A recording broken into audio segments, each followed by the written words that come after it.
The morning I found the Hensley deer, I'd already been awake for 3 hours, which was normal for me.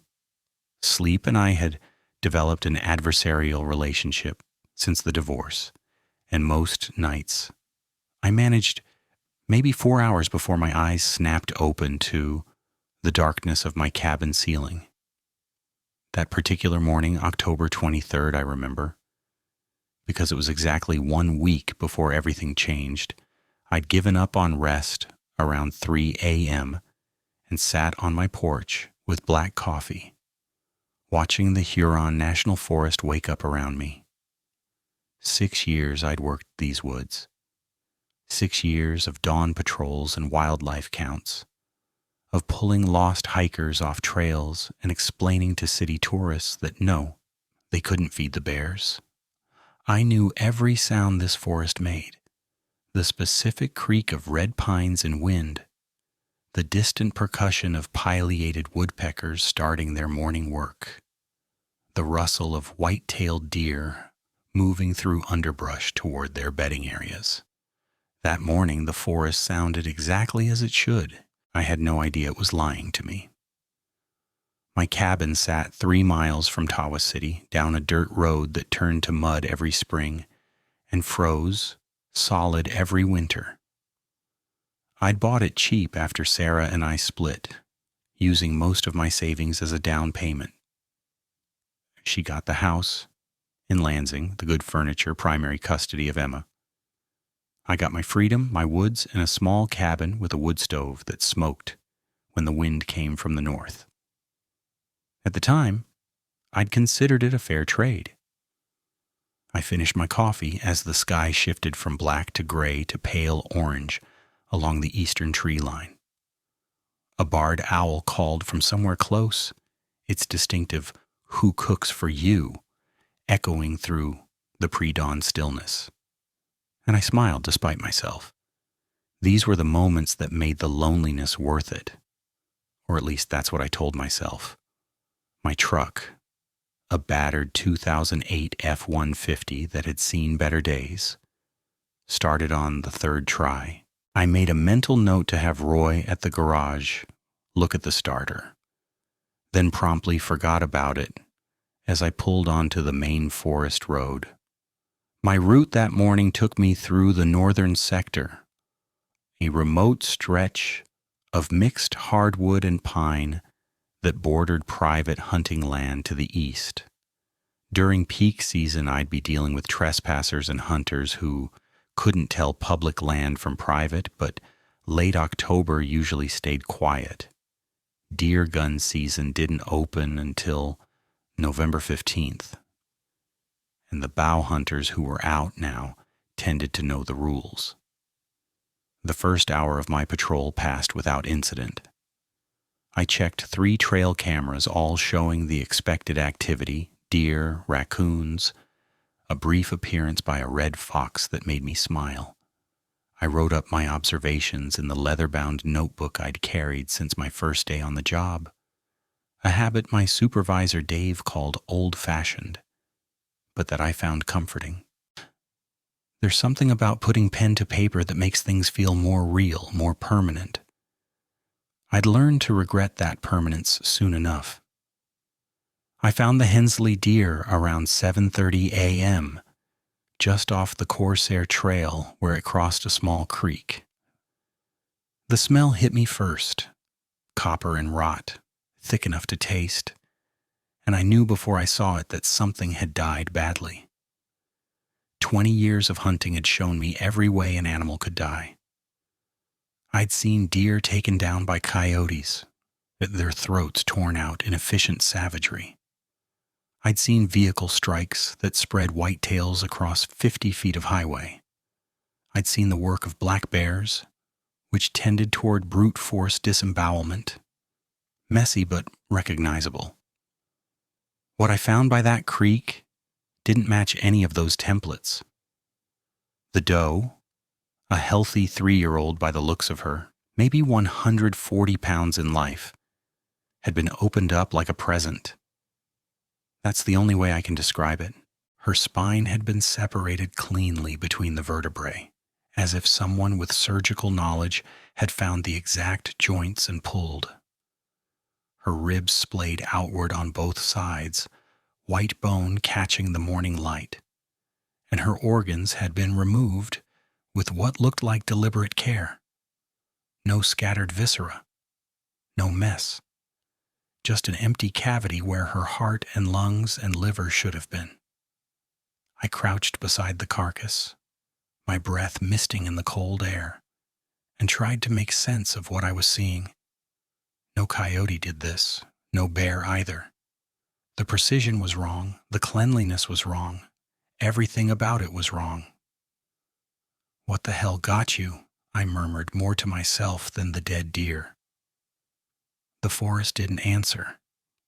I noticed then how quiet everything had become. No bird song, no squirrel chatter, nothing but the soft murmur of the creek and my own heartbeat, suddenly loud in my ears. I photographed the carcass from multiple angles, my hands steady despite the unease building in my chest. Professional distance, that's what I told myself.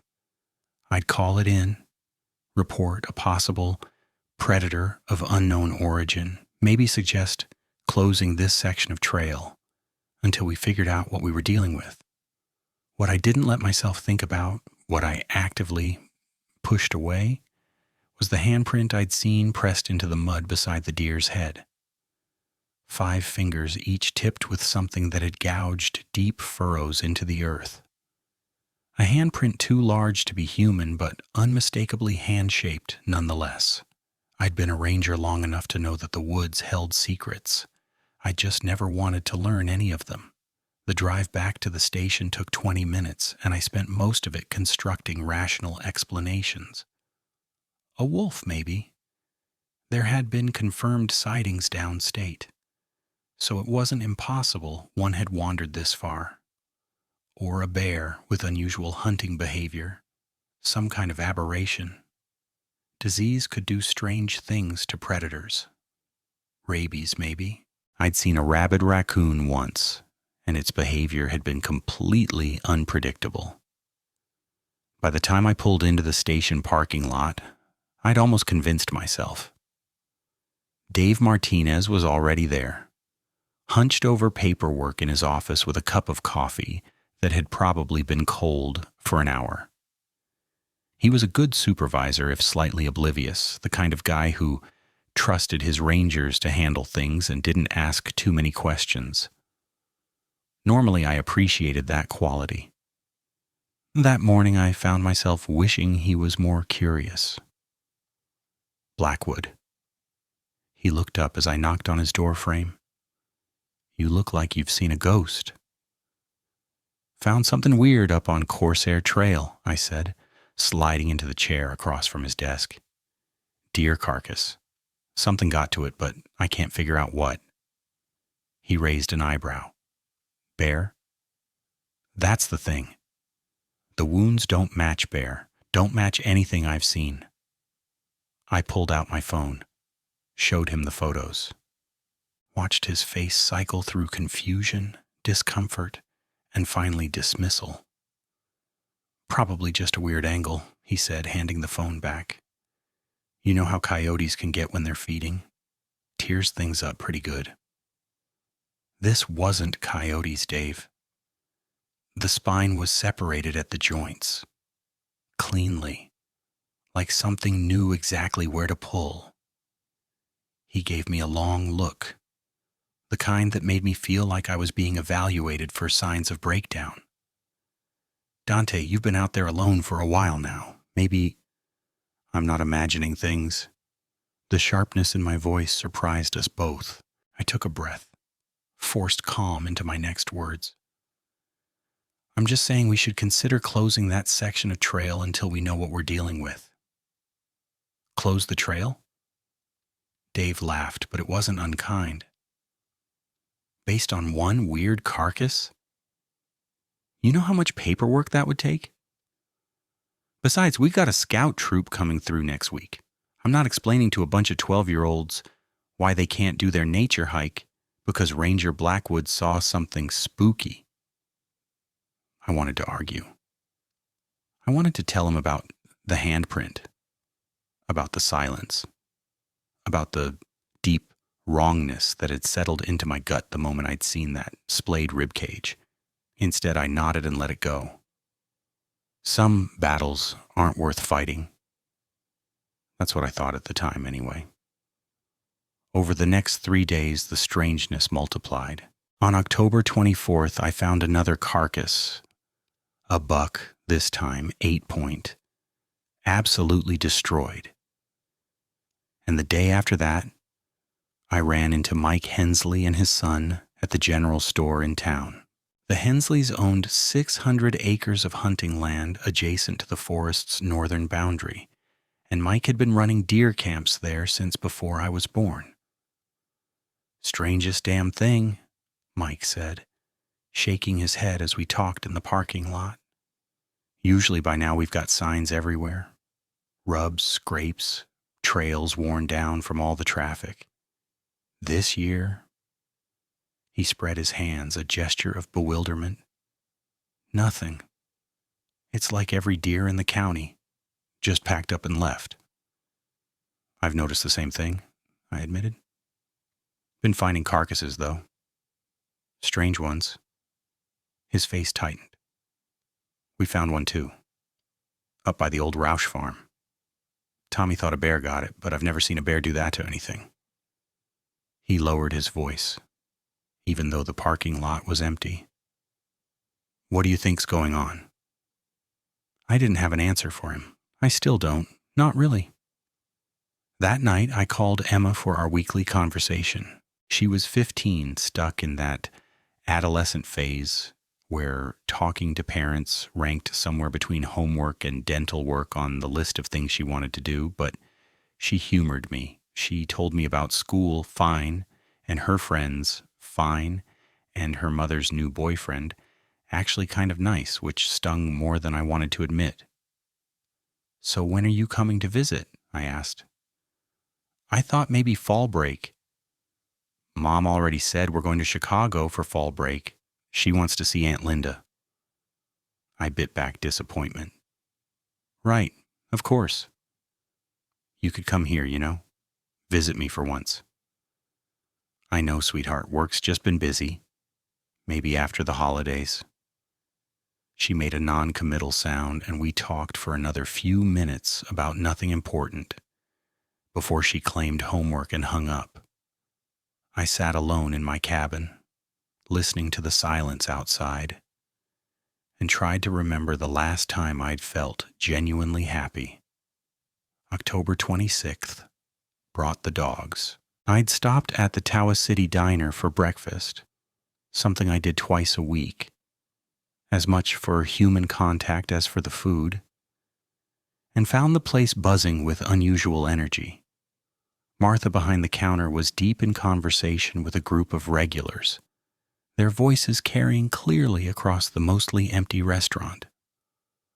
Third night in a row, a man I recognized as Jim Paulson was saying he owned a farm on the outskirts of town, raised chickens, and kept a small herd of dairy cattle. All 3 dogs just sat at the back door and whined. Wouldn't go out for nothing. I had to carry Max outside to do his business, and even then he wouldn't stop shaking. "Same with our Sandy," another voice chimed in. "Wife says she's been acting strange since Monday. Growls at the windows after dark, won't go in the backyard." I took my usual seat at the counter, and Martha brought me coffee without being asked. "You hearing this, Dante?" she asked, nodding toward the group. "Everyone's dogs have gone crazy." "What's the theory?" "Hell if I know. Jim thinks there's a mountain lion around. Personally, I think it's the weather. We're supposed to get that storm next week. Maybe they're sensing the pressure change." I thought about the handprint in the mud, the impossible precision of those kills, the silence that had fallen over the forest like a held breath. Mountain lion. Weather? Sure. "Maybe," I said, and drank my coffee too fast, burning my tongue. On October 27th, I set up 4 trail cameras in the northern sector, positioned to cover the areas where I'd found the carcasses. Good equipment, infrared sensors, motion-activated batteries fresh. If something was out there, I'd get proof. That's what I told myself. I also started sleeping with my hunting rifle by the bed, just in case. The 28th was quiet. Too quiet. I spent 8 hours patrolling and didn't see a single deer, a single squirrel, a single bird. The forest had emptied itself, as if every living thing with the sense God gave a sparrow had decided to be somewhere else. I called my ex-wife that evening, something I rarely did. Dante? Sarah's voice carried confusion and mild annoyance. Is something wrong? Listen, I know Emma's supposed to come for Christmas break, but I think maybe we already discussed this. She's coming for 3 days. That was the agreement. I know, but I'm worried about what? Her tone sharpened. Are you drinking again? I never had a drinking problem, Sarah. That was your story, not mine. Then what's wrong? Why are you calling? I stared out my window at the darkness beyond, at the tree line that suddenly seemed closer than it had before. I don't know, I said finally. It's nothing. Never mind. Dante, you're scaring me. Are you okay? Do I need to call someone? The concern in her voice was real, and I hated that I couldn't tell her the truth. What would I say? There's something in my woods, Sarah. Something that opens deer like Christmas presents and leaves handprints that are almost human, but too big, too wrong. Something that's made every animal in a 5-mile radius flee for their lives. I'm fine, I lied. Just tired. Forget I called. She didn't forget, of course. She never forgot anything. October 29th. I checked the trail cameras. All 4 had been triggered multiple times overnight, recording in the window between 2 and 4 a.m. All 4 showed the same thing. Static. Not darkness, not empty frames, but static. Visual noise that shouldn't have been possible with this equipment. The cameras themselves were undamaged, batteries still good, memory cards intact. They had recorded exactly what they were designed to record. They just hadn't recorded anything useful. I sat in my truck, flipping through frame after frame of meaningless gray snow, and felt something cold settle into my chest. This wasn't natural. This wasn't a wolf or a bear or anything that belonged in a wildlife management manual. This was something else entirely. That night, I did my patrol later than usual. I told myself it was to check on a section of trail that had shown erosion. But the truth was simpler. I wanted to see what was out there. I needed to know.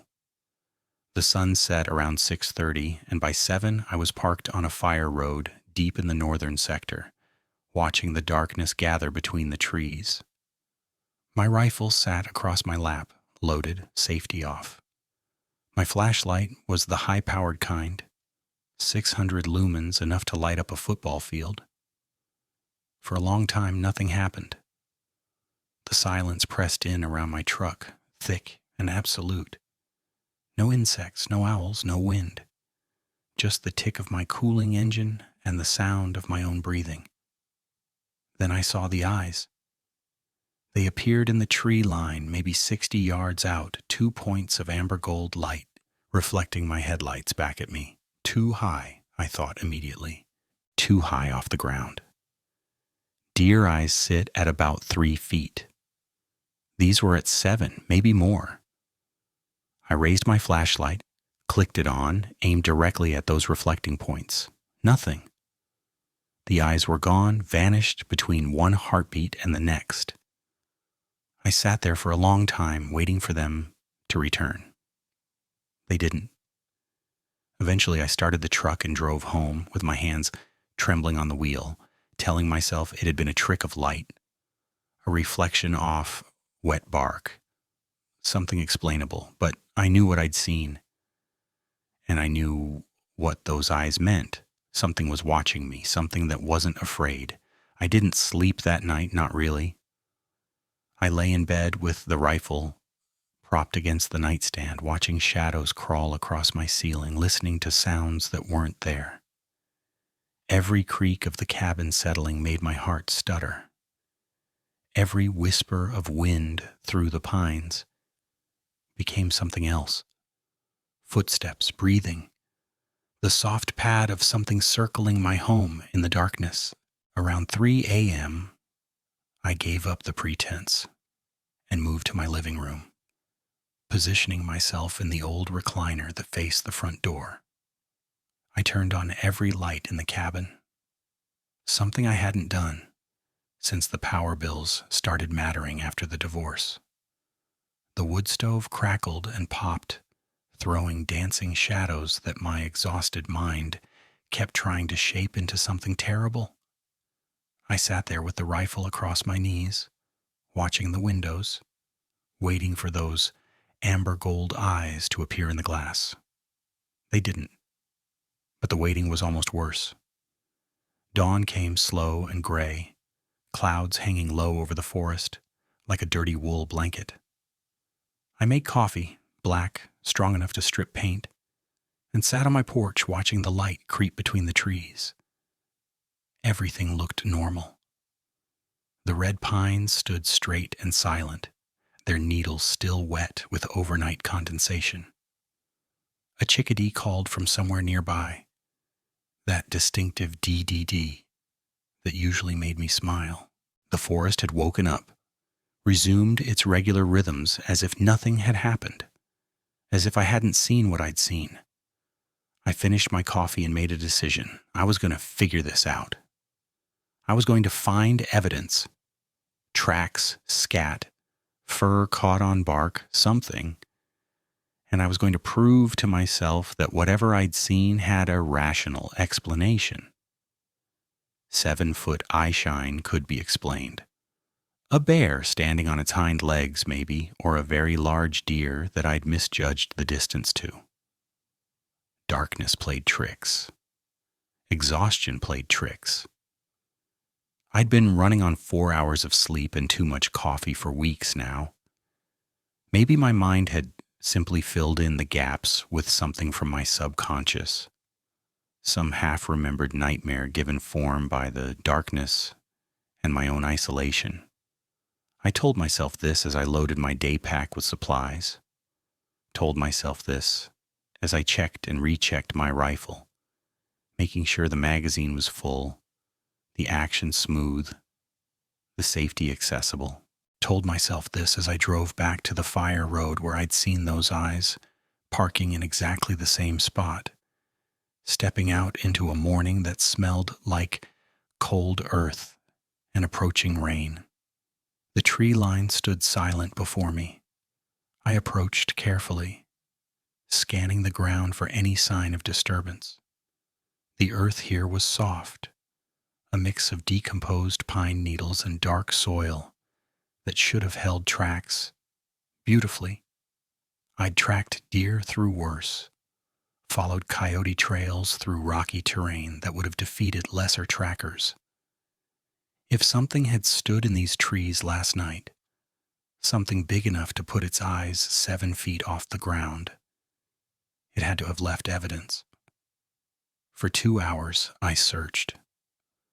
I walked the tree line in both directions, expanding my search radius in careful spirals.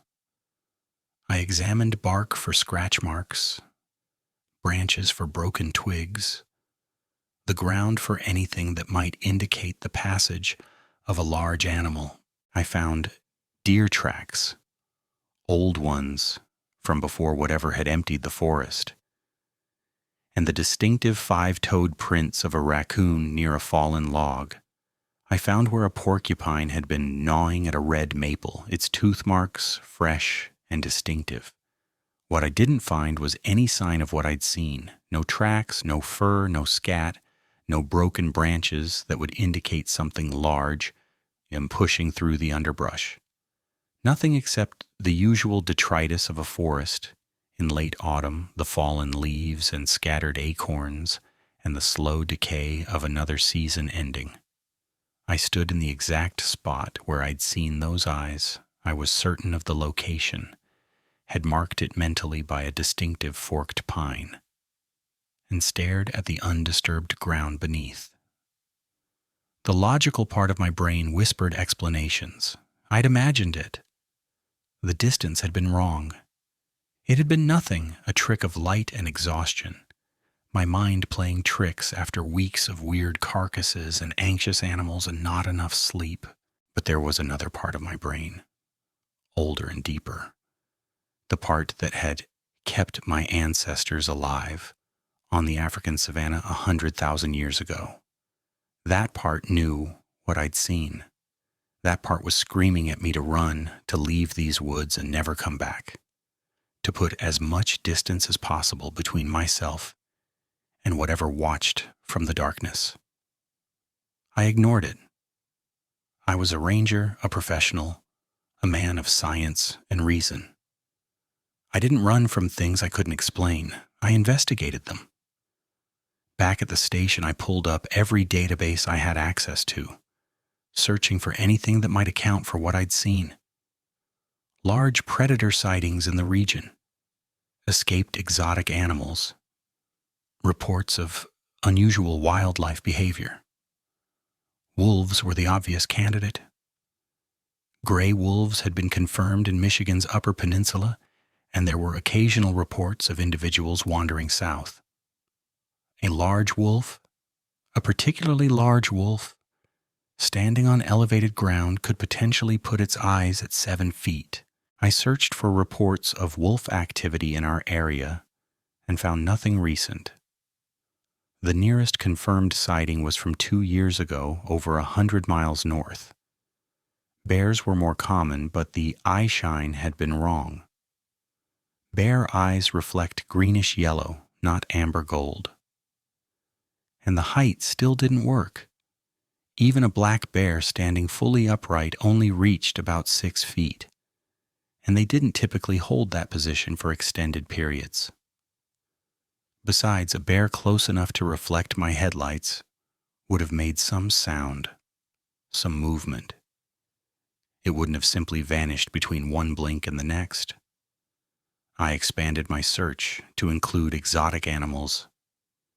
Every year, idiots who bought tigers or lions or God knows what else as pets discovered they couldn't handle them and released them into the wild. Maybe someone had dumped an African lion in northern Michigan.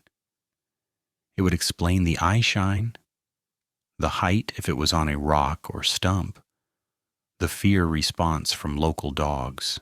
But that didn't match the carcasses. Lions killed with teeth and claws, bringing down prey and suffocating it, then feeding messily. They didn't open their kills with surgical precision. They didn't leave handprints in the mud. I sat back in my chair, rubbing my eyes, trying to fit the pieces together in a way that made sense. The deer carcasses, the vanished wildlife, the panicked dogs, the trail camera interference, the eyes in the darkness. Nothing fit. Nothing made sense. Dave found me still at the computer an hour later, staring at a map of the northern sector I'd marked with the locations of each carcass. "You're here early," he said, setting a fresh cup of coffee on my desk. "Or late. Which is it?" "Early." I didn't look up from the map. "Did you see my report from yesterday? Another carcass, same pattern as the others." "I saw it." His tone was careful, measured. "Dante, listen. I'm starting to get concerned." "About the predator?" "Good. We should be concerned, whatever this thing is, about you." He pulled a chair over, sat down across from me. "You've been putting in double shifts for a week. You look like you haven't slept in days. And some of the things in your reports," he trailed off, clearly uncomfortable, What about my reports? The handprint, Dante. You wrote that you found a handprint at the first scene. But then there's no photo, no cast, nothing to support it. I felt my jaw tighten. I didn't photograph it. I should have, but it was there. A handprint. From what? I don't know. That's what I'm trying to figure out. Dave leaned forward, his voice dropping. Listen, I know the divorce was hard on you. And I know being out there alone isn't easy. If you need some time off, we can make that happen. Mental health is... I don't need time off. I stood up, grabbed my jacket from the back of the chair. I need you to take this seriously. Something is out there, Dave. Something I can't explain. And until we figure out what it is, we should be warning people, closing trails, doing something other than sitting here acting like everything's normal. He looked at me for a long moment, his expression shifting from concern to something closer to pity. I'll tell you what. You take the rest of the day, go home, get some sleep, and tomorrow, if you're still concerned, we'll talk about increasing patrols in the northern sector, okay? It wasn't okay. Nothing was okay. But I recognized a dismissal when I heard one. I drove into town instead of going home, some instinct telling me I needed to talk to someone who might actually listen. Mike Hensley's farm was about 20 minutes outside Tawa City. A well-maintained spread of white buildings and brown fields that had been in his family for 4 generations. I found him in his barn, working on a tractor engine with the focused attention of a man who'd rather be anywhere else. Dante. He wiped his hands on a rag, straightened up. Didn't expect to see you out here. I wanted to follow up on what you told me about the deer and the carcass you found. His expression flickered, something passing through his eyes that looked a lot like fear before he shuttered it away. What about it? I found more. Same pattern. Whatever's doing this, it's still out there. I hesitated, then pushed forward. Have you seen anything, heard anything? Anything unusual at all? Mike was quiet for a long moment. He glanced toward the farmhouse, where a light burned in the kitchen window, then back at me.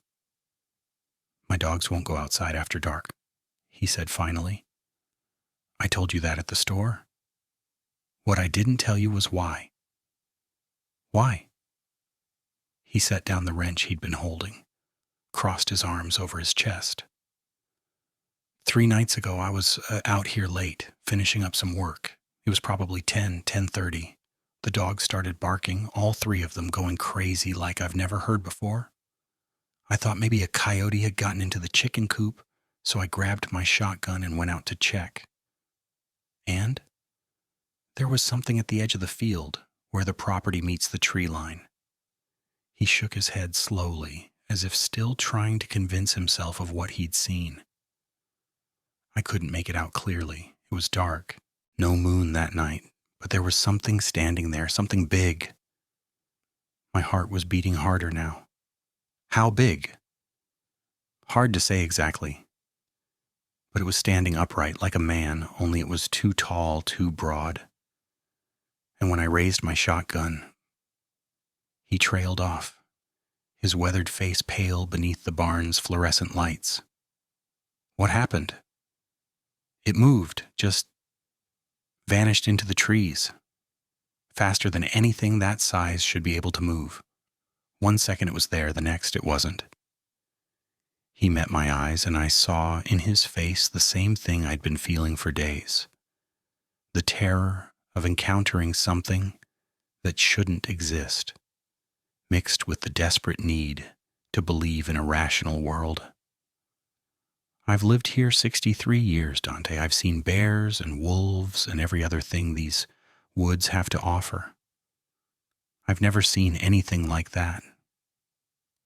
What do you think it was? He laughed, but there was no humor in it. If I tell you, you'll think I'm crazy. Try me. Mike held my gaze for a long moment. Then he turned away, picking up his wrench again, his attention returning to the tractor engine. Forget it. Probably just a bear. Trick of the light. You know how it is in the dark. I did know. That was the problem. I drove home. As the afternoon faded toward evening, the sky turning the color of a bruise above the tree line. My cabin looked the same as always, small, weather-worn, lonely. But it didn't feel like home anymore. It felt like a target. I spent the evening doing normal things. I cooked dinner, canned soup, nothing elaborate. I called Emma but got her voicemail. She was probably at practice or with friends, living her normal teenage life in a world where monsters didn't exist. I tried to read. Gave up after reading the same paragraph 4 times without absorbing a word. I tried to watch television, but the local news kept talking about the approaching storm system, and I couldn't focus on anything else. Around 9 o'clock, I grabbed a flashlight and stepped onto my porch. The night was cold, clear, the kind of October darkness that felt sharp enough to cut. No moon yet, it wouldn't rise for another few hours. Just the vast scatter of stars overhead and the deeper blackness of the forest surrounding my property. I swept the flashlight beam across the tree line, slow and steady, looking for anything that didn't belong. Nothing. Just trees, their bare branches reaching toward the sky like skeletal fingers. I was about to go back inside when I heard it. Not a sound exactly. More like the absence of sound. A pocket of perfect silence that moved through the forest to my left. The normal night noises, distant owl calls, the rustle of wind and dry leaves, the small creakings of a world settling into sleep, all stopped, creating a zone of dead quiet that seemed to drift between the trees. I tracked it with my flashlight, trying to illuminate whatever was causing that unnatural stillness, but I couldn't find the source. The silence moved past my cabin, circling around toward the back, and I turned to follow it, my heart hammering against my ribs. Then I saw the eyes. They appeared in the tree line behind my cabin, the same amber gold I'd seen the night before, reflecting my flashlight beam from the same impossible height. 7 feet, maybe higher. Unblinking, unwavering, fixed on me with an intensity that made my legs feel like water. I couldn't move. I stood there on my porch, flashlight raised, staring at those eyes while every instinct I had screamed at me to run. The eyes watched back, patient and knowing, as if they had all the time in the world. Then they shifted. Just slightly, a subtle movement to the left, and I realized with horrible clarity that whatever owned those eyes was moving closer. My paralysis broke. I stumbled backward, fumbling for the door, keeping the flashlight trained on those approaching eyes. They moved again, closer now, maybe 40 yards from my cabin, and I heard something finally. A soft sound like a huff of breath, like something large exhaling in the darkness.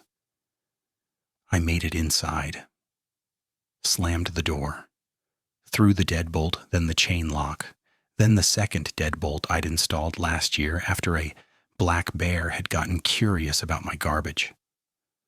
My hands were shaking so badly I could barely manage the locks, my breath coming in ragged gasps that fogged the cold glass of the window.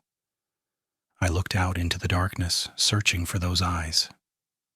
They were gone. I didn't sleep that night either. I sat in my recliner with the rifle across my lap, all the lights blazing, watching the windows and listening to the silence outside. Every few minutes, I'd get up and check a different window. Sure, I'd see those eyes staring back at me, but the night remained empty, the darkness impenetrable, and by the time dawn finally came, I was running on nothing but coffee and fear. October 31st. Halloween. The irony wasn't lost on me. I called in sick for the first time in my 6 years as a ranger. Dave's voice on the phone carried concern and what might have been relief.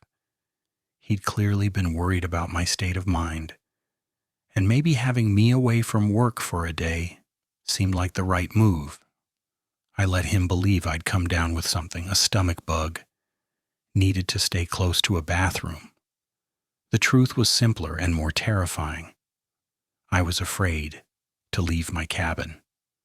I spent the morning securing my property. I checked every window, every door, every potential entry point. I moved furniture to create barricades, stacked heavy items against the back door that led to my small deck. I loaded every weapon I owned, the hunting rifle, the shotgun I kept for home defense, the .44 Magnum revolver that had been my father's, and positioned them strategically around the cabin. I felt crazy. I felt like I was losing my mind, preparing for a siege against something I couldn't identify or explain. But I also felt, for the first time in days, like I was doing something, taking action, not just waiting for whatever was out there to make its next move. Around noon, my phone rang. Sarah. Emma said you called last night but didn't leave a message, she said, her voice carrying that particular tone she reserved for when she thought I was being unreliable. She's worried about you. I'm fine, just wanted to hear her voice. Dante. A pause.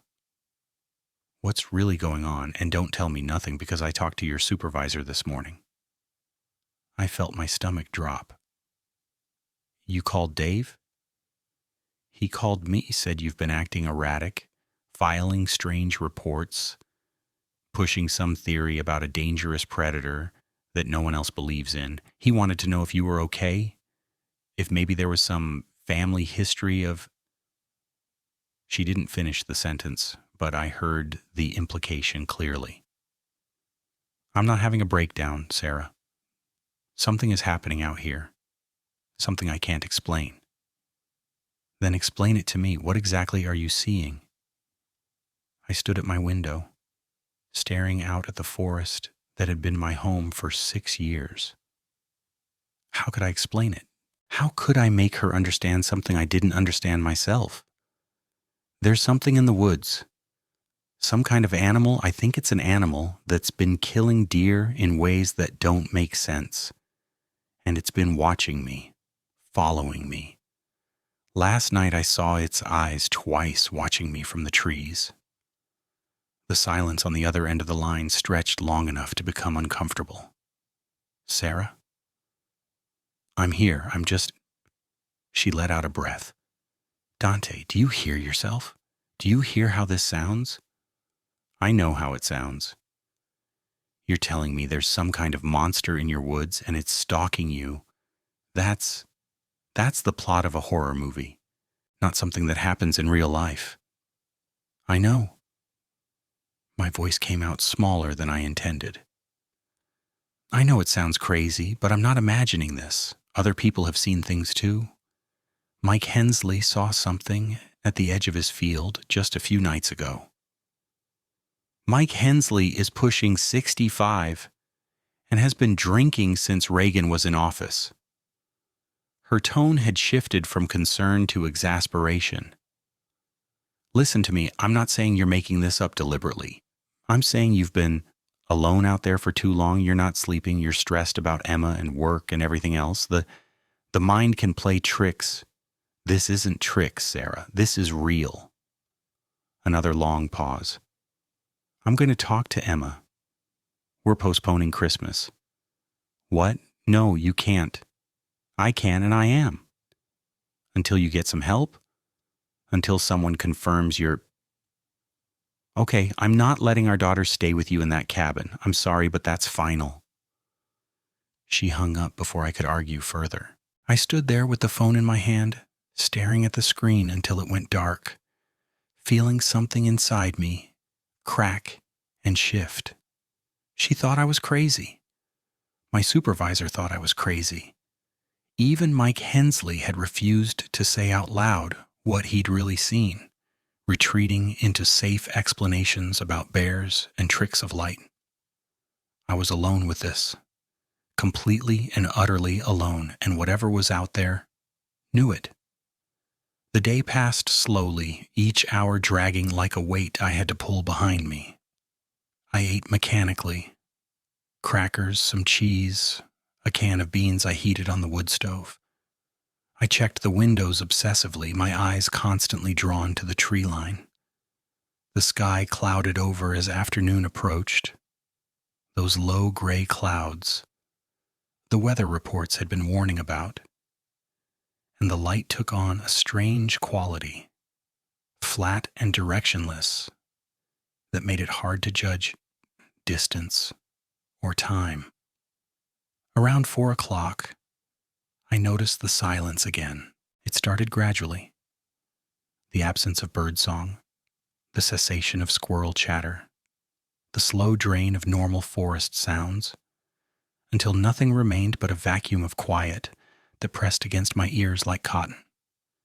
I stood at my front window, watching the tree line, waiting. The silence moved. I couldn't see anything, couldn't identify a source, but I could track its passage by the way the stillness shifted, circling my cabin in a slow, deliberate spiral. Whatever was out there, it was hunting me, testing me, learning my patterns, my defenses, my fears. I grabbed my rifle and opened the front door. I don't know what I expected to accomplish. Confrontation, maybe. A chance to see what I was dealing with in something other than brief glimpses and reflected eyeshine. Or maybe I was just tired of being afraid, tired of waiting, tired of letting whatever this was control the narrative. I know you're out there. My voice sounded wrong in the dead silence, flat and muffled. I can hear you. I can feel you watching. Nothing. The forest stood silent and still, the trees reaching toward the gray sky like supplicants before an uncaring God. What do you want? What the hell do you want from me? Still nothing. But the silence seemed to deepen, to press closer, as if whatever was listening had moved nearer to hear my words. I stood there on my porch, rifle raised, scanning the tree line through the scope. The crosshairs passed over trunk after trunk, shadow after shadow, finding nothing. Whatever was out there, it knew how to stay hidden. It knew how to wait. The first drops of rain began to fall as I retreated inside, cold and fat, splattering against the porch boards like scattered coins. The storm was coming. The thing in the woods was coming, and I was running out of options. The rain intensified as evening approached, a steady drumbeat against my cabin roof that would normally have been soothing. Tonight it just masked sounds I needed to hear, created a wall of noise that whatever was out there could use as cover. I pulled my recliner closer to the center of the room, away from windows, and settled in with my rifle across my lap. Time passed. The rain continued. At some point, the power flickered. Once, twice, 3 times, before stabilizing. I found myself watching the lights, willing them to stay on, dreading the darkness that waited if they didn't. Around 10 o'clock, something changed. I felt it before I heard it. A shift in pressure. A subtle wrongness that made the hairs on my arms stand straight. The rain seemed to grow quieter, muffled, as if something large had passed between my cabin and the sky. I raised my rifle, scanning the windows, searching for any sign of movement. Then I saw the silhouette. It stood at the edge of the tree line, maybe 50 yards from my cabin, visible only as a darker shape against the already dark night. The rain fell around it but seemed to curve away from it somehow, leaving a void in the downpour that outlined its impossible form. It was huge. That was the first thing my mind processed. The sheer size of it, easily 8 feet tall, maybe more.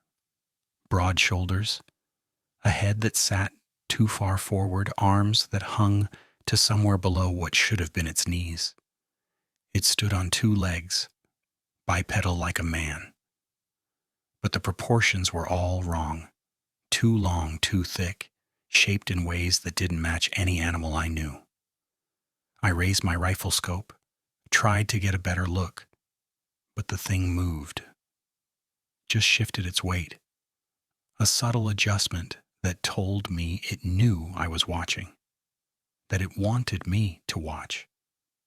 Lightning flashed overhead, bright enough to blind, and in that moment of illumination I saw more. A massive torso covered in dark fur, matted with rain.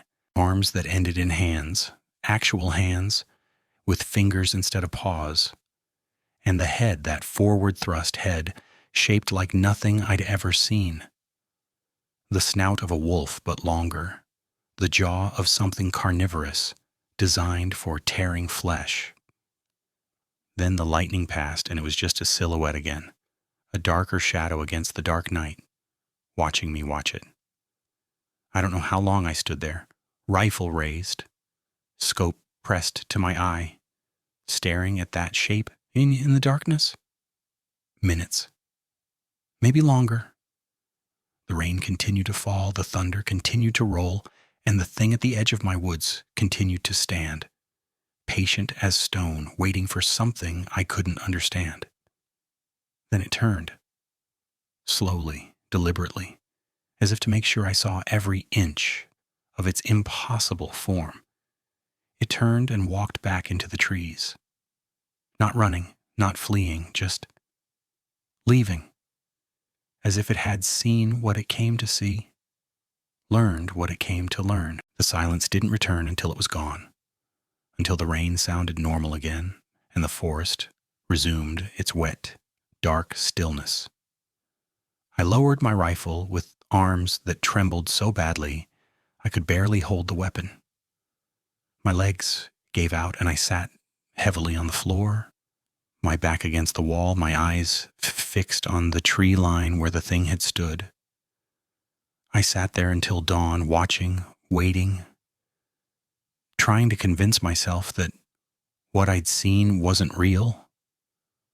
But I'd seen it clearly in that lightning flash. I'd seen the shape of it, the wrongness of it, the awful, intelligent awareness in the way it moved and watched and waited. It wasn't a bear, it wasn't a wolf, it wasn't anything that belonged in the world I knew, and it wasn't done with me yet. The sun came up slow that morning, gray light seeping through the rain clouds, like something reluctant to arrive. I hadn't moved from my spot on the floor, my back still pressed against the wall, my rifle still clutched in hands that had long since gone numb. Every muscle in my body ached from the tension, from hours of waiting for something that never came back. And when the first pale light touched the windows, I felt tears streaming down my face that I didn't remember starting. I was alive. That was something. That was everything in that moment. But I couldn't stay on that floor forever. Couldn't spend another night in that cabin, not knowing what I knew, not having seen what I'd seen. I forced myself to stand on legs that felt like they belonged to someone else, joints popping and muscles screaming from the hours of rigid stillness. My reflection in the bathroom mirror looked like a stranger, eyes sunken and red-rimmed, face pale beneath my tan. 3 days of stubble doing nothing to hide the hollow exhaustion in my cheeks. I showered with the bathroom door open, rifle propped against the sink where I could reach it in seconds. The hot water helped some, washing away the cold sweat that had soaked my clothes, but it couldn't touch the ice that had settled somewhere deep in my chest. That cold had been there since I'd seen those eyes in the tree line, and I was starting to think it might never leave. My hands had steadied enough by noon that I could hold a cup of coffee without spilling it. I sat at my kitchen table, the same table where I'd eaten 1,000 unremarkable meals, and tried to think clearly about what I was going to do. The rational part of my mind, the part that had spent 6 years cataloging wildlife and tracking animal populations and writing reports in precise scientific language, kept insisting there had to be an explanation. Some kind of exotic animal escaped from somewhere. A bear with a deformity. A trick of light and shadow and rain combining to make something ordinary look extraordinary. But I'd seen it. I'd seen its hands. Animals don't have hands like that. Fingers that moved independently, that gripped the air as it walked, that looked capable of opening doors and picking up tools and doing all the things that human hands do. Whatever I'd seen standing at the edge of my woods wasn't just an animal. It was something else entirely. I pulled out my phone and scrolled through my contacts, my thumb hovering over Dave's name. He was my closest friend in the department, the one person I trusted enough to have this conversation with. But what would I say? Hey, Dave, you know how you thought I was paranoid about the missing deer? Well, I saw an 8-foot-tall wolf man standing in my yard last night. Want to grab a beer and talk about it? He'd think I was having a breakdown.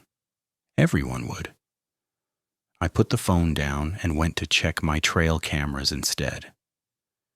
The rain had stopped sometime around dawn, leaving the forest dripping in gray under low-hanging clouds. I took my rifle even though it was broad daylight, even though nothing had ever threatened me in these woods before, because I knew now that something could. Something did. The first camera was mounted on a pine tree about a quarter-mile from my cabin, positioned to capture a game trail that deer used regularly. The camera was still there, still functioning according to the blinking green light. But when I pulled the SD card and checked it on my phone, I found the same thing as before. Static, interference. The timestamp showed 2:47 a.m., right in the middle of the window I'd noticed before. Something had corrupted the footage, the same way something had corrupted all the other cameras. I checked 3 more cameras that morning, working my way through the northern sector in a widening spiral from my cabin. Same result every time. The cameras were working fine, recording properly during daylight hours, but anything captured between 2 and 4 a.m. was nothing but snow and static. That wasn't possible. Not technically, not practically, not in any way I could explain with my understanding of how trail cameras worked.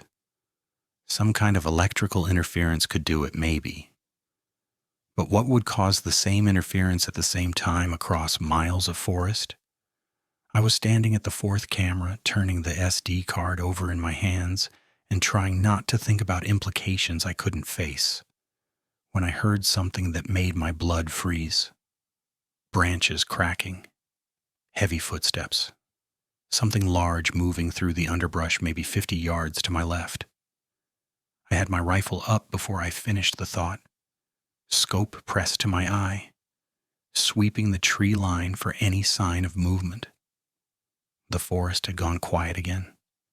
That same unnatural silence I'd noticed before. The absence of bird song and insect noise that meant something was wrong. Another crack. Closer now. I pivoted toward the sound. Finger on the trigger guard. Heart hammering so hard I could feel it in my temples. The trees were thick here. old growth pines mixed with younger hardwoods, visibility limited to maybe 30 yards, before the trunks and branches became an impenetrable wall of green and brown. Something was moving behind those trees. I could see the shadows shifting, catch glimpses of motion through the gaps in the foliage. Big motion. The kind of motion that meant something massive was pushing through underbrush that would have stopped anything smaller. Then it stepped into a clearing, and I saw it clearly for the first time. The snout was the first thing I focused on, long and lupine, shaped like a wolf's muzzle but stretched somehow, the proportions wrong in ways that made my stomach clench.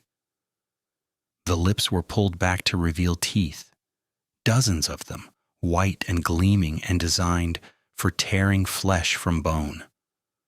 The teeth alone were terrifying, but it was the way they were arranged that made me want to scream. Not quite wolf teeth, not quite anything I'd ever seen. Something in between, something new. The head sat on a neck too thick and too short, connected to shoulders that rippled with muscle beneath dark fur. The fur was matted and coarse, streaked with gray along the chest and forearms, wet from the morning's rain. I could see individual hairs, could see the way the fur moved as the thing breathed, could see patches where old scars had left the skin bare and pink. But the hands were what held my attention. Those impossible hands, hanging at the ends of arms that reached nearly to its knees, fingers flexing slowly as if testing the air. The fingers were long and jointed like human fingers, tipped with claws that looked sharp enough to open steel cans, covered in the same dark fur that coated the rest of its body. They moved with deliberate precision, each finger independent, each movement calculated and controlled. It was turned partially away from me, presenting its profile as it looked at something on the ground. I couldn't see its eyes from this angle, couldn't see the full horror of its face, but I could see enough. More than enough. The thing was at least 8 feet tall, maybe closer to 9. Its legs were bent backward at the knee, like a dog's hind legs, but thicker, more heavily muscled, designed for running and leaping and tearing. The proportions were all wrong. The geometry of its body following rules that didn't exist in any textbook I'd ever read. It looked like something had taken a wolf and a man and combined them in the worst possible way, creating something that was neither and both at once. I don't know how long I stood there, rifle raised but finger frozen on the trigger guard, staring at the impossible thing standing 50 feet away. Seconds, maybe. Long enough to see details I would spend the rest of my life trying to forget. The way its chest heaved with each breath, the wetness glistening on its snout, the intelligence in the way it moved, the calculated deliberation of every gesture and shift. Then it turned its head and I saw its eyes, amber gold, reflecting the gray daylight like mirrors, set in a face that was almost canine, but somehow horribly human in its expressiveness. Those eyes found me across the distance, locked onto mine with an awareness that made every rational thought in my head dissolve into pure, primal terror. It was looking at me, seeing me, understanding me. The moment stretched into eternity. I couldn't move, couldn't breathe, couldn't do anything but stare into those golden eyes and feel my sanity cracking around the edges. This was real. This was happening. This thing existed, and it was standing right there, and it was looking at me like it knew exactly what I was thinking.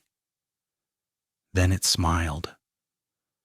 The lips pulled back further, revealing more teeth, and the muzzle curved upward at the corners in an expression that was unmistakably, horrifyingly familiar.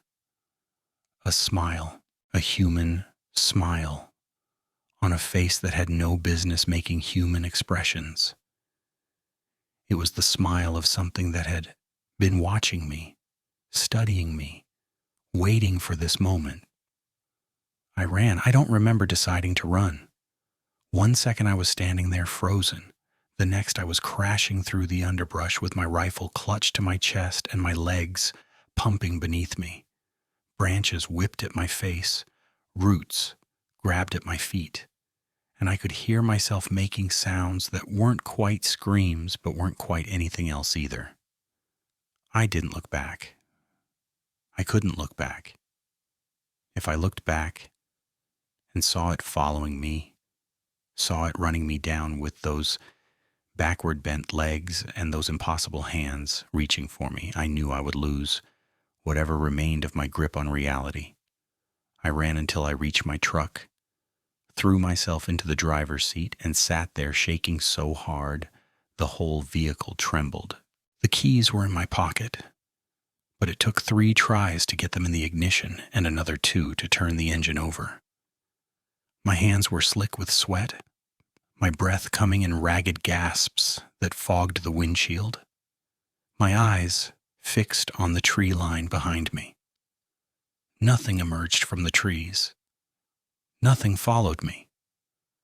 But I knew it was there somewhere in those woods, watching me flee with that terrible smile still stretching across its face.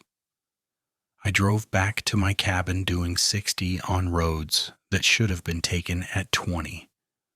The truck bounced and shuddered over potholes and ruts, and I barely noticed, barely cared, focused only on getting somewhere with walls and doors and locks between me and the thing in the forest. But when I got there, I knew immediately that something was wrong. The cabin looked the same from the outside. Same weathered logs, same green metal roof, same small porch with the same 2 wooden chairs where I sometimes sat and watched the sunset. But the front door was open, not broken, not forced, just open, swinging gently in the breeze that had picked up since the rain stopped. I had locked that door. I was certain of it. I remember checking it twice before I left, running my hand over the deadbolt to confirm it was secure. I had locked that door, and now it was open, and something had opened it. I should have driven away, should have turned the truck around and headed straight for town, for the ranger station, for anywhere that wasn't here. But I didn't, couldn't. That cabin was mine, had been mine for 6 years. And whatever was happening felt like a violation that demanded a response. I approached with my rifle raised, stepping carefully onto the porch, avoiding the boards I knew would creak. The door swung wider as I pushed it with the barrel of my gun, revealing the interior of my cabin in the gray afternoon light. At first, nothing looked disturbed. The furniture was in place, the kitchen still clean from yesterday's coffee, the windows intact and unbroken. But as I stepped inside and scanned the room, I started to notice small things, wrong things. The pictures on my mantel had been moved, not knocked over or thrown around. Moved, rearranged into a different order than I'd had them in. The photo of me and Emma that usually sat on the left was now in the center. The picture of my parents was turned slightly, angled toward the door as if positioned to watch whoever entered. My bookshelf had been touched. Books pulled out and replaced. Spines no longer aligned the way I kept them. One book, A Field Guide to North American Mammals, was sitting on my coffee table open to a page about wolves, and on my kitchen table where I'd left my coffee cup that morning, there was something new, something that hadn't been there when I left. A deer antler, a single shed antler, 8 points, still attached to a small piece of skull. I recognized it immediately. It was from the buck I'd seen near the abandoned fire tower, the big one that had been part of the local herd for years. I'd tracked that deer, photographed it, watched it grow from a young spike to a mature trophy animal. Someone had placed that antler on my table. Someone had arranged it carefully, positioned it just so, making sure I would see it the moment I walked in. Something had been in my cabin, in my home, while I was out in the forest, while I was watching it watch me. Something had come here and gone through my things and left this message for me to find. I understood then, with a certainty that settled into my bones like ice, that I wasn't just a witness anymore. I wasn't some random person who had stumbled onto something he shouldn't have seen. This thing, whatever it was, had chosen me, had been watching me long before I ever saw those eyes in the tree line, had been studying me, learning my patterns, waiting for the right moment to reveal itself. The antler was a message, a trophy from a hunt I hadn't known was happening, and I was the prey. I left the cabin that afternoon, packed a bag with clothes and ammunition, grabbed my rifle, and strapped on my .357 and drove with no intention of going back until I figured out what to do. I blew through Tawas City without stopping. Too close to the forest. Too many people who'd ask questions I couldn't answer. Too many windows facing the tree line. I needed distance. Real distance. The drive took 45 minutes, and I spent every second of it checking my mirrors, watching the tree line, looking for any sign that something was following me. The town of Mio sits at the junction of two state highways. A small collection of gas stations and diners and hardware stores that serve the hunting and fishing crowds who come up during season. I'd been here hundreds of times, knew most of the locals by name, had drunk beer at the same bar every Friday night for years.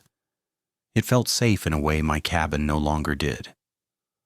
I got a room at the Pine Ridge Motel, a single-story strip of rooms on the east side of town. The door had a deadbolt and a chain, and I used both before sitting on the bed and trying to think. My phone showed 3 missed calls from Dave, and a text from him asking where my weekly report was. Normal things, work things. Problems that belonged to a world where 8-foot-tall wolf creatures didn't exist. I called Dave. He answered on the second ring, his voice carrying the easy warmth I'd come to rely on over the years. "Dante, hey, where you been? I stopped by your cabin this morning and you weren't there." I almost told him. The words were right there pressing against my teeth, desperate to escape, but something held them back. The same instinct that had kept me quiet at the ranger station, the same fear of being labeled crazy or unstable or unfit for duty. "I've been doing some tracking," I said, "following up on those deer disappearances, spent last night out in the field." "You sound like hell, man. Everything okay?" "Just tired. Long night." Dave was quiet for a moment. I could almost hear him thinking, weighing my words against whatever he'd heard in my voice. "Look," he finally said, "I don't know what's going on with you, but if you need to talk, I'm here. The guys at the station are getting worried. Patterson thinks you've got cabin fever. Patterson can go to hell." That got a laugh, but it was uneasy. "Seriously, Dante, take a day off. Come into town, grab a beer, get out of your head for a while. Whatever's got you spooked, it's not worth losing your job over." I wanted to tell him that my job was the least of my concerns, that something was living in those woods that made every other problem in my life seem meaningless. But I couldn't. Not yet. Not until I had something more than my own terrified eyewitness account. "Yeah," I said. "Maybe you're right. I'll call you tomorrow." After I hung up, I sat on the motel bed and stared at the wall for a long time. The room was small and generic, the kind of place that exists in every small town in America, designed for transient guests who don't care about atmosphere. The walls were thin enough that I could hear the TV in the next room, some game show with applause and buzzers that felt like it belonged to another dimension. I thought about the scout troop Dave had mentioned. They'd be coming through the northern sector any day now. I should report what I'd seen, file an official account, get it on record, start the process of alerting people to the danger in those woods. But I knew exactly how that would go. I'd be sent for a psychological evaluation, put on administrative leave, probably lose my job within months. They'd search the woods and find nothing because whatever that thing was, it was smart enough not to be found. It had been living up here for God knows how long without anyone getting solid evidence of its existence. A few extra rangers tramping around wouldn't change that. Number. If I wanted anyone to believe me, I needed proof. Real proof. Not trail cameras full of static and eyewitness accounts that sounded like fever dreams. But how do you get proof of something that doesn't want to be found? Something that seems to know when you're watching, when you're looking, when you're getting too close to the truth? I lay down on the motel bed without undressing, my rifle propped against the nightstand within arm's reach. The ceiling was water-stained and cracked, and I traced the patterns with my eyes while my mind ran in circles, trying to find a way out of this nightmare that didn't end with me dead or crazy. Sleep came eventually, restless and dream-haunted. I saw those golden eyes in every shadow, heard that almost howl in every silence, felt those impossible hands reaching for me from the darkness behind my thoughts. I woke to pounding on my door and gray morning light filtering through the thin curtains. "Dante!"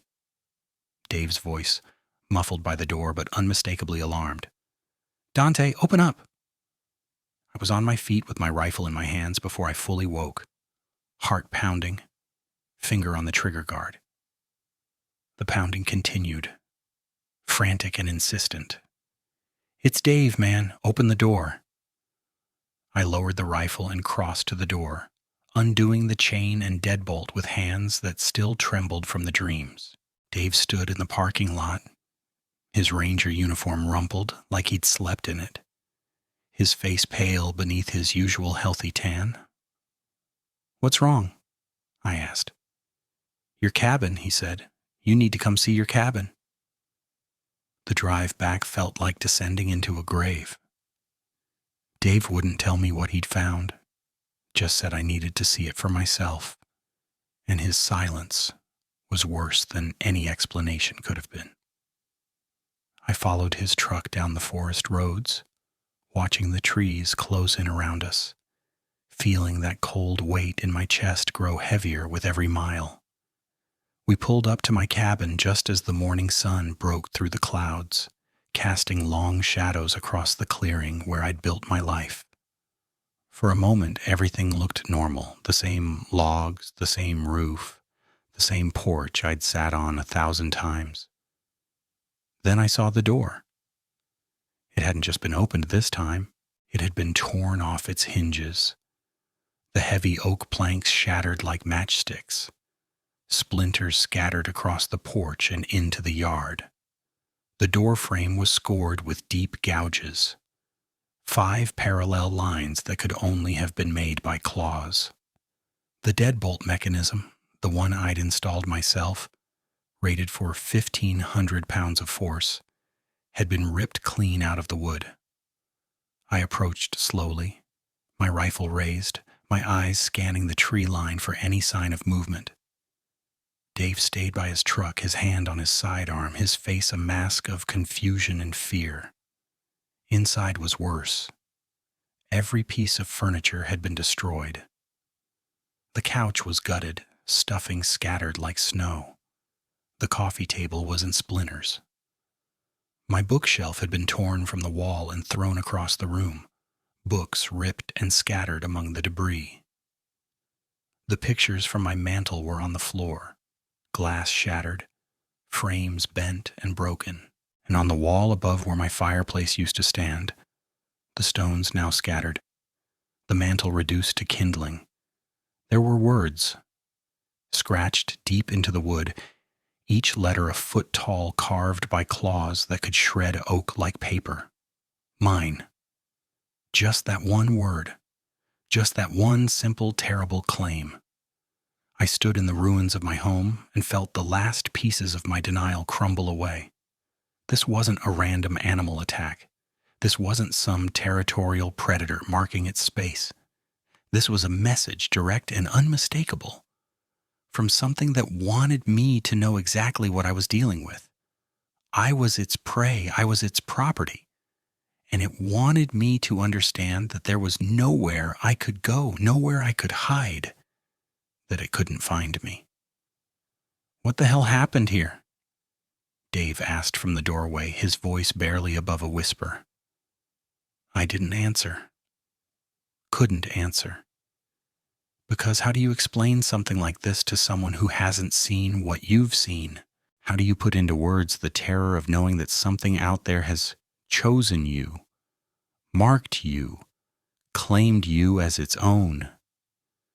"We need to call this in," Dave said. "Get a team out here. Do a full investigation." "No." The word came out sharper than I intended. No investigation, no team, nothing official. "Dante, what are you talking about? Look at this place.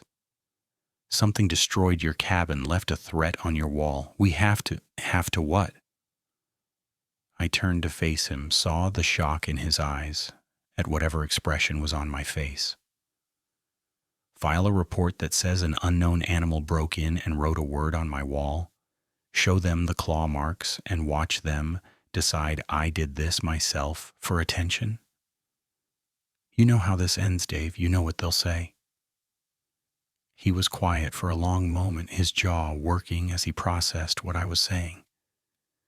We'd both been in the department long enough to know how these things went. Unexplained occurrences got explained one way or another, and the explanations usually came at the expense of whoever reported them. "Then what do we do?" he finally asked. I looked around at the wreckage of my life. The shattered furniture, the scattered books, the carved warning on my wall, and felt something shift inside me. Fear was still there, would probably always be there, but it was joined now by something harder, colder. "I don't know," I said, "but I'm not running anymore." That was a lie, of course. I was already planning my escape, already counting the hours until I could put as much distance as possible between myself and those woods. But in that moment, standing in the ruins of everything I'd built, I needed to believe I had some control, some agency, some way to face what was happening that didn't involve just curling up and waiting to die. Dave helped me salvage what little remained. Clothes, mostly. A few photos that had survived. Some important documents from a locked box that hadn't been touched.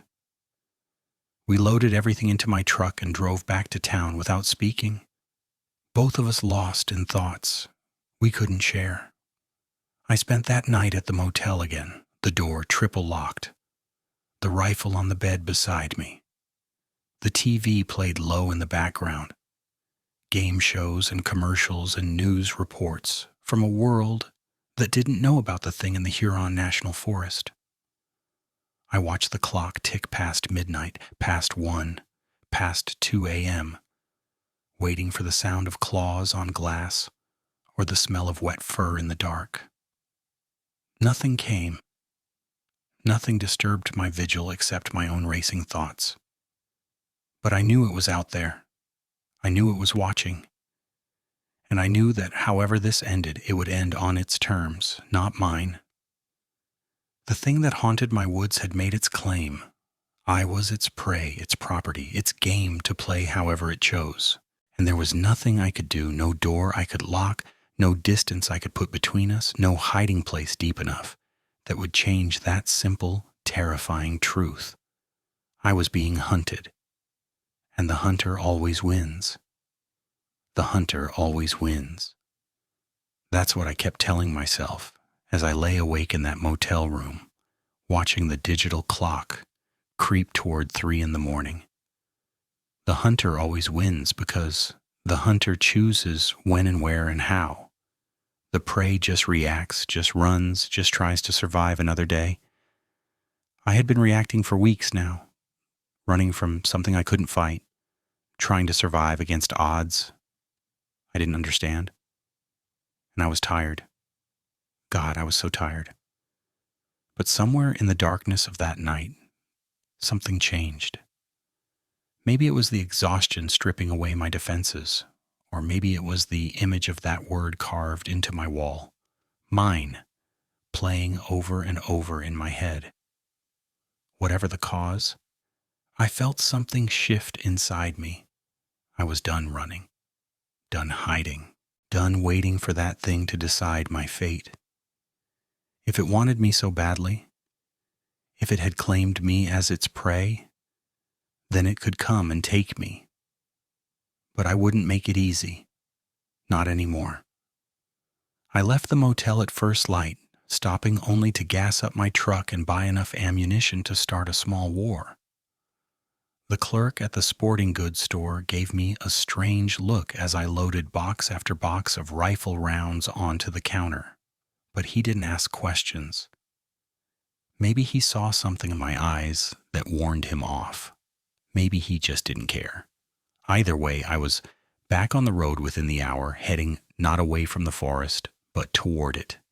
Dave called twice while I was driving. I ignored both calls. He'd try to talk me out of what I was planning, try to convince me to let the authorities handle it, to file reports and wait for backup that would never come. He meant well. He was a good friend, maybe the only real friend I had left. But he didn't understand. No one could understand unless they'd seen those eyes in the darkness, felt that presence watching from the shadows, read their own name, written in claw marks and terror. This was between me and the thing in the woods. No one else. I drove past the turnoff to the ranger station without slowing, past the trails where I'd walked 1,000 times, past the Corsair Trail where I'd found that first impossible carcass. I drove until I reached my cabin, or what remained of it, and parked in the overgrown driveway that Sarah used to complain about, back when there was still a Sarah to complain about anything. The damage looked worse in daylight. Windows shattered, door hanging from one hinge, claw marks scoring the walls in long parallel lines. The word on the interior wall was visible even from outside, those deep gouges catching the morning light. Mine. A claim. A challenge. A promise of what was to come. I spent the rest of the day preparing, boarding up the broken windows with plywood from the shed out back, reinforcing the door frame with metal brackets I'd brought from town, setting up sight lines, clearing debris, creating a space where I could see anything that came for me and have room to react. The shotgun and the .44 Magnum I'd positioned around the cabin before, the ones I'd so carefully placed during my Halloween preparations, were gone. Not destroyed, not broken, gone. Taken, along with every round of ammunition I'd left with them. That detail chilled me more than the claw marks on the walls. It understood weapons. It had removed them deliberately. I wasn't foolish enough to think I could kill it. I'd seen its size. seen how fast it could move, seen the raw power it took to tear through oak like paper. But maybe I could hurt it. Maybe if I hurt it badly enough, it would decide I wasn't worth the trouble. By sunset, I had done everything I could. The cabin was as secure as I could make it, which wasn't very secure at all.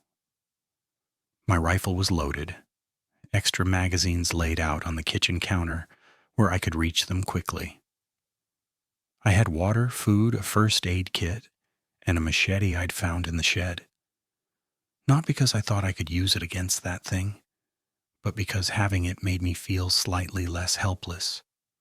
I turned off all the lights and waited in the darkness. The first hour passed in silence. The second.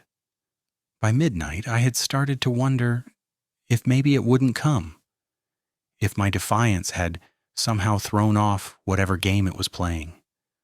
Maybe it only hunted prey that ran. Maybe standing my ground had confused it, broken whatever predator-prey dynamic existed between us.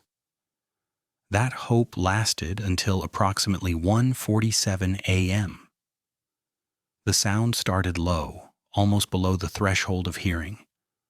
A vibration more than a noise, something that made my bones ache and my teeth hurt. I felt it before I heard it. A wrongness in the air itself. A pressure that built and built until my ears popped, like I was descending in an airplane. Then suddenly everything went silent. The wind that had been rattling the plywood stopped. The crickets that had been chirping outside went quiet. Even my own heartbeat seemed to pause, held in some terrible suspense. I raised my rifle and pointed it at the door. The scratching started moments later. Not at the door, where I expected it, but at the boarded windows. Long, slow drags of claws against wood, circling the cabin like something was testing every potential entry point. I tracked the sound with my barrel, moving from window to window, waiting for the attack that I knew was coming. The boards I'd put up were thick, but I'd seen what those claws could do to oak. Plywood wouldn't slow it down for more than a few seconds. The scratching stopped at the back of the cabin, near what used to be the kitchen window. Silence stretched for 1 heartbeat, 2, 3. Then the wall exploded inward. Not the window, the wall itself. Boards and insulation and drywall sprayed across the room as something massive crashed through, tearing a hole in my cabin like it was made of cardboard. I fired before I consciously decided to. 3 rounds in quick succession. Muzzle flash lighting the room in strobing bursts of white. I heard the impacts, heard something that might have been a grunt of pain or surprise, and then I was moving, backpedaling toward the front door, trying to keep my rifle trained on the darkness where the thing had entered. The dust settled. The echoes of my shots faded. And in the dim light filtering through the gaps in my boards, I saw it more clearly than ever before. It stood in the ruins of my kitchen wall like some nightmare sculpture come to life. The same impossible shape I'd seen in the forest clearing, but closer now. Close enough to see things I wished I couldn't. Dark blood. Too dark, almost black. Dripped from where my shots had found their mark, but it didn't seem to notice or care. Its fur was matted and glistening, and I could see old scars beneath it, dozens of them, pale lines where the fur had never grown back. This thing had been fighting for a long time. It had been hurt before. It hadn't mattered. At this distance, I could see the individual teeth, rows of them, some canine, some almost human-like, too many for any natural jaw to hold. I could see that its pupils weren't quite round, shaped like something between a wolf's and a man's. I could see the texture of its skin where the fur thinned around its muzzle. leathery and dark, stretched over a skull that was too large and shaped for thoughts no animal should think. The ears swiveled toward me as I moved, tracking my position with predatory accuracy. And the eyes, God help me, the eyes were amber gold and aware and full of something that looked terrifyingly like amusement. Then it smiled, its lips pulled back, revealing rows of teeth that caught the light. Some canine, some almost human-like, all of them too large and too sharp and too numerous. It was a smile of recognition, of anticipation, of pleasure. It smiled at me like we were old friends meeting after a long absence, like it had been looking forward to this moment as much as I had been dreading it. Jesus Christ, I whispered, my voice breaking on the words. It moved. One moment it was standing in the ruins of my wall, and the next it was across the room, closing the distance between us faster than anything that size had any right to move. I fired as I stumbled backward, rounds punching into its chest and stomach, and it barely slowed. My back hit the front door. I fumbled for the deadbolts I'd installed, managed to get one open before its hand, its awful, wrong, intelligent hand, grabbed my rifle and tore it from my grip. The metal bent as its fingers closed, just bent, like it was nothing. Like the weapon I'd been clinging to was made of aluminum foil. It tossed the ruined rifle aside and leaned in close, its breath washing over me, hot and wet and smelling of copper and rot, and something else I couldn't identify, something organic and wrong. I had the machete in my hand. I didn't remember drawing it, but suddenly it was there. The handle slick with my sweat, the blade trembling in my grip. The creature looked down at it, and I swear to God it laughed. A sound that was somewhere between a bark and a wheeze. Utterly inhuman, but unmistakably amused. It thought I was funny. It thought my defiance was entertaining. I swung anyway. The machete caught it across the face. A wild slash that opened a cut from its cheek to its jaw. Not deep, not dangerous, but enough to draw blood. Enough to surprise it. Its head snapped back, and for just an instant that amused expression flickered into something else, something that might have been respect. Then it hit me. I don't remember the impact clearly. One moment I was standing with the machete in my hand, and the next I was across the room, my back against the far wall, pain exploding through my ribs and spine. I hit the ground hard, gasping for breath that wouldn't come, my vision swimming with stars and shadows. The machete was gone, lost somewhere in the impact. My rifle was destroyed. I had nothing left, no weapon, no defense, no hope. The creature walked toward me slowly now, all pretense of speed abandoned. It knew I was done. It knew I had nothing left to fight with. And it was going to take its time, savor this moment, enjoy the culmination of whatever game it had been playing since that first night when I saw its eyes watching from the darkness. I thought about Emma then, my daughter, who I might never see again, my girl, who would grow up wondering what happened to her father, why he stopped calling, why he disappeared into the woods and never came back.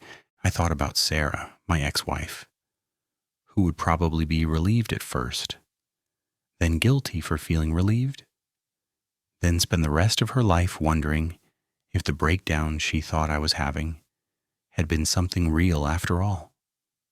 I thought about how I didn't want to die here, alone in the ruins of the life I'd built. The creature crouched in front of me, bringing its awful face level with mine. This close, I could see details I wished I couldn't. The way its pupils weren't quite round, the intelligence moving behind those amber eyes, the way it was studying me like I was something fascinating and fragile and utterly at its mercy. Its breath washed over me again, and I felt something on my face that might have been its tongue, tasting my sweat, my fear, my helpless desperation. Then it spoke. The sound that came from its throat wasn't language, not exactly. It was something more primal, more ancient, a rumble that seemed to bypass my ears and speak directly to something deep in my brain. I couldn't understand the words, if they were words, but I understood the meaning. I understood what it was trying to tell me. Run. Not a command, an invitation, a promise that this wasn't over, that this was just the beginning of something I couldn't comprehend. It was letting me go, playing with me, extending the game that it seemed to enjoy so much. And that was when I remembered the pistol. My backup weapon, a .357 revolver I kept in an ankle holster for emergencies. I hadn't even thought about it during the fight, too focused on the rifle and the machete and the overwhelming terror of what I was facing. But it was there, strapped to my leg, 6 rounds of ammunition that might not do much damage but might buy me enough time to escape. I didn't think. I didn't plan. I just moved. My hand found the grip as I rolled sideways, the motion sending fresh agony through my broken ribs. The creature reacted instantly, lunging toward me with those impossible reflexes, but I was already firing. The first shot caught it in the chest, doing nothing visible. The second hit its throat, and dark blood sprayed. The third, fourth, and fifth went into its face in a tight cluster, snapping its head back, filling the air with the smell of gunpowder and copper and that awful musk. And the sixth, the last round in the cylinder, went into its right eye. The creature screamed. I'd heard it make sounds before, howls and growls and that terrible laugh, but this was different. This was agony, pure and raw and absolutely deafening. It clawed at its face, at the ruined socket where its eye had been. And the sound it made was something I'll hear in my nightmares for the rest of my life. It was pain and rage, and something that might have been betrayal. Like it couldn't believe I'd actually heard it, actually fought back, actually proved myself capable of anything more than running and hiding. I didn't wait to see what happened next. I ran. Out the door, across the porch, into the darkness of the woods that had been my home for 6 years. I ran without direction, without thought, without anything but the primal need to get away from that screaming horror behind me. My ribs burned with every breath. My vision swam. And at some point I realized I was leaving a blood trail from cuts I didn't remember getting. But I kept running, kept pushing through branches and underbrush, kept moving until my legs gave out and I collapsed into a creek bed I didn't recognize. I lay there in the cold water, gasping, bleeding, listening for sounds of pursuit. The creature's screaming had stopped, faded somewhere in the distance behind me. But that didn't mean it was gone. It could be anywhere.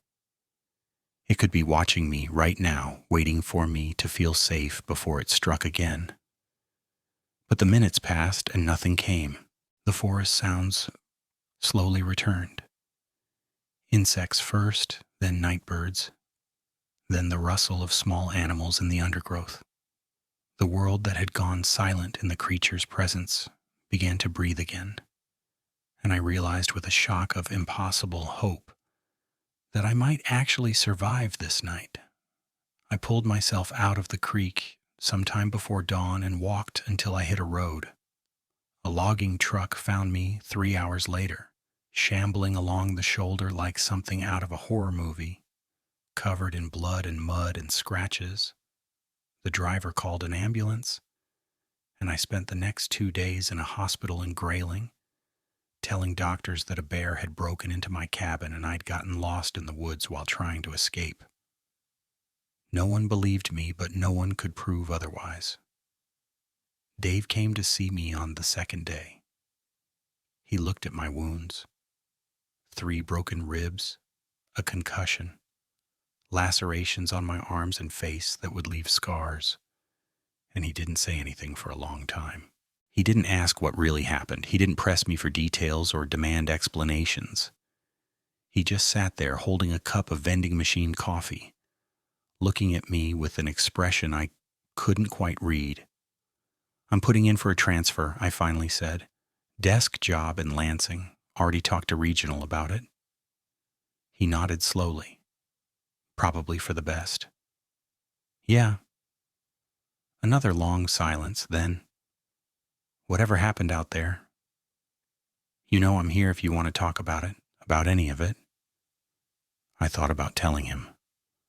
Thought about describing the creature in all its impossible detail, the way it moved and smiled and spoke without words. Thought about sharing the burden of knowing that something like that existed, that it was still out there, that it had marked me as its prey and would probably never truly let me go. But I couldn't do that to him, couldn't put that knowledge in his head, that fear in his heart, some things you have to carry alone. "Thanks," I said, "but I'm okay, just need some time." He didn't believe me any more than the doctors did, but he let it go. He was a good friend that way. I was discharged 3 days later and drove straight to Lansing without stopping.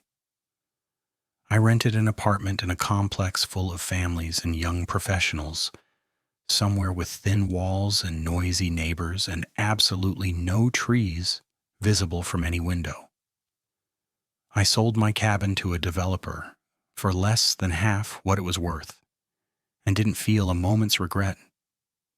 I got the desk job I'd requested, shuffling papers and entering data and dying slowly from boredom. And I told myself it was better than the alternative. The hardest part was Emma. My daughter called me a week after I moved, confused and hurt by my sudden relocation. Sarah had told her I'd had some kind of breakdown, that I wasn't well, that it might be better if she didn't visit for a while.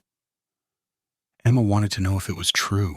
She wanted to know why her father had abandoned his life in the woods, the life he'd loved, the career he'd built over years of dedicated service.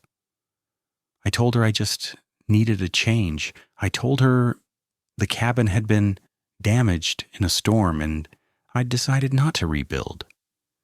I told her everything was fine, everything was going to be fine, and I would see her soon. She didn't believe me either. Sarah called that night after Emma had gone to bed. She wasn't cruel about it. That wasn't Sarah's way. But she made it clear that my erratic behavior was being documented, that our custody arrangement might need to be revisited, that she was concerned about Emma spending time with someone who was obviously having mental health issues.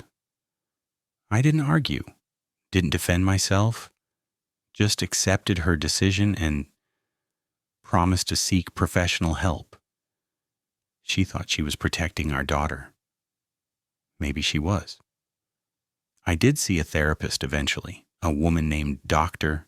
Chen, who specialized in trauma and PTSD, who had kind eyes and a patient voice, and absolutely no frame of reference for what I'd experienced. I told her about the cabin, the isolation, the divorce. I told her about stress and fear and paranoid thoughts that had spiraled out of control. I told her everything except the truth, and she nodded and took notes and prescribed me medication that helped me sleep without dreaming. I still take those pills.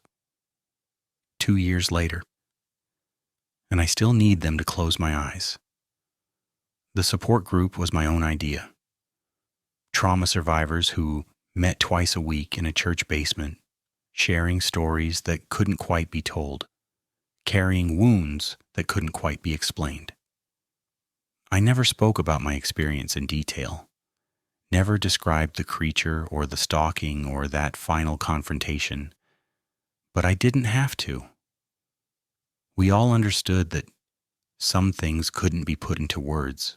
Some horrors lived in the spaces between sentences, in the silences that stretched too long, like in the way someone's hands shook when they reached for their coffee cup. I found a kind of peace there. Not healing exactly, but something close to it. Something that made the days bearable.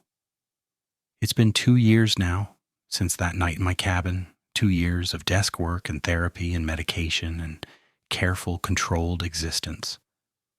I live in Lansing, in an apartment with 4 deadbolts on the door and lights that stay on all night. I don't hunt anymore. Don't camp. Don't even walk in parks if I can avoid it. The smell of pine trees makes me nauseous, and the sound of wind through branches sends me reaching for weapons I no longer carry. I see Emma twice a month now. Supervised visits that Sarah insisted on after my breakdown. My daughter is 16 and growing up fast, becoming someone I barely recognize, slipping away from me in ways that hurt more than any physical wound ever could. She doesn't understand why her father changed, why the man who used to take her camping and teach her to track deer now flinches at shadows and refuses to go outside after dark. She thinks I'm broken, and maybe she's right. But she's alive. And she's far from those woods, far from the thing that claimed them, far from any danger I might have brought to her door. That's what matters. That's what I tell myself. When the loneliness gets too heavy, when the isolation presses in, when I wonder if any of this was worth it. I survived, I got out, and the people I love are safe. Most days, that's enough. Some nights, though, nights when the medication doesn't quite work, when the dreams slip through anyway, I'm back in that cabin. I'm standing in the ruins of my kitchen, watching that impossible thing smile at me with too many teeth, feeling its breath on my face as it leans in close. And in those dreams, I don't run, I don't fight. I just stand there paralyzed, waiting for whatever comes next. Because here's the thing I've never told anyone, not Dave, not Dr. Chin, not any of the strangers in my support group. Here's the secret that keeps me awake even with the pills, even with the lights on, even with 4 deadbolts between me and the night. It let me go. I didn't escape. I didn't outfight it or outrun it or prove myself worthy of survival. It was playing with me from the beginning, stalking me, testing me, driving me to the edge of madness. And then, when it could have ended me easily, when I was broken and bleeding and completely at its mercy, it let me go. The shot to its eye hurt it, yes. Maybe even surprised it. But I saw that thing shrug off bullets like they were nothing, saw it tear through walls like paper, saw speed and strength that no 6 rounds from a revolver could meaningfully affect. If it had wanted to kill me, it would have killed me. The injury I inflicted was inconvenience, not incapacitation. So why am I still alive? I think about that question constantly. I've developed theories over the past 2 years, none of them comforting. Maybe it wasn't done playing, and my escape was just another move in a game I didn't understand. Maybe it wanted me alive for some reason I can't fathom, some purpose that hasn't revealed itself yet. Maybe it got what it wanted from me, my fear, my defiance, my desperate struggling, and losing the eye was an acceptable price for whatever satisfaction it derived. Or maybe, and this is the thought that haunts me most, maybe it let me go because it knows where I am. It always knows. It carved its claim into my wall and branded it into my soul. And no amount of distance or time or locked doors will ever change that fundamental truth. I am its prey. I am its property. I am mine, written in claw marks, spoken in a language older than words. The entry in the DNR database calls it a bear attack. The report is thin, the details vague, the follow-up non-existent. The cabin was sold and will probably be demolished. Its history lost to time and paperwork. I keep the lights on. I take my pills. I see my daughter when I can, and I do my job, and I try to live something like a normal life, surrounded by people and noise and the comfortable fiction of civilization. But some nights, when the city sounds fade and the darkness presses against my windows, I swear I can feel it watching. Patient as stone, eternal as the forest itself. Amber gold eyes, reflecting the light of my bedroom lamp, full of terrible intelligence and endless hunger. And it will smile